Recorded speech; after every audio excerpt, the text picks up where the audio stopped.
بسم اللہ الرحمن الرحیم۔ تربوز اور خربوزہ میٹھا ہے کہ پھیکا؟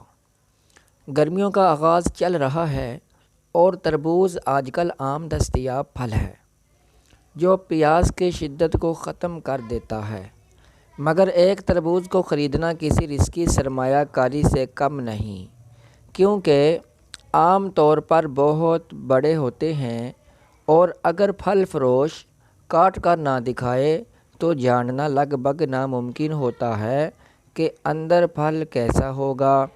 تاہم اگر آپ میٹھا اور پکا ہوا تربوز خریدنا چاہتے ہیں تو آپ چند چیزوں کے بارے میں جان لیں تو آپ پھل کو کاٹ کر دیکھیں بغیر بھی اس کے بارے میں درست بتا سکتے ہیں۔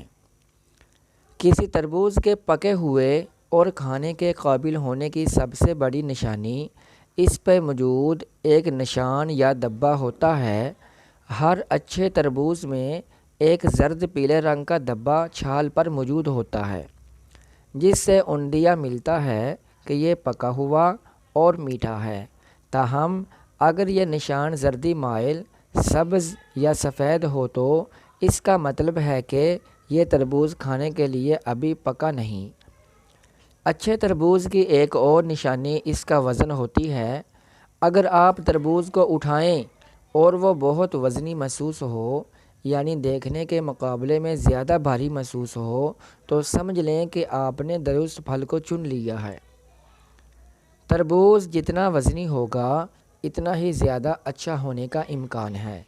تربوز کو لینے سے پہلے ہلکے سے ہاتھ سے بجا کر دیکھیں اور اگر وہ آواز کرخت یا کسی چیز کو ٹھونکنے جیسی لگے تو پھل کو مسترد کر دیں۔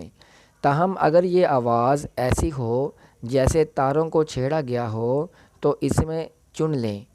اگر ایک تربوز ان تینوں ٹیسٹوں میں کامیاب ہو جائے تو وہ یقیناً ذائقہ دوبالا کر دے گا۔ تو دوستو، میری ویڈیو کو لائک کر دیں، کومنٹ کر دیں۔ میں ہر روز آپ کے لیے اچھی ویڈیو لے کر حاضر ہوتا ہوں۔ مجھے آپ لوگوں کی سپورٹ کی بہت ضرورت ہے۔ پلیز میرے چینل کو سبسکرائب کر دیں۔ شکریہ۔ خوش رہیں، آباد رہیں، خوشیاں بانٹتے رہیں۔ بہت دعائیں آپ کے نام۔ السلام علیکم۔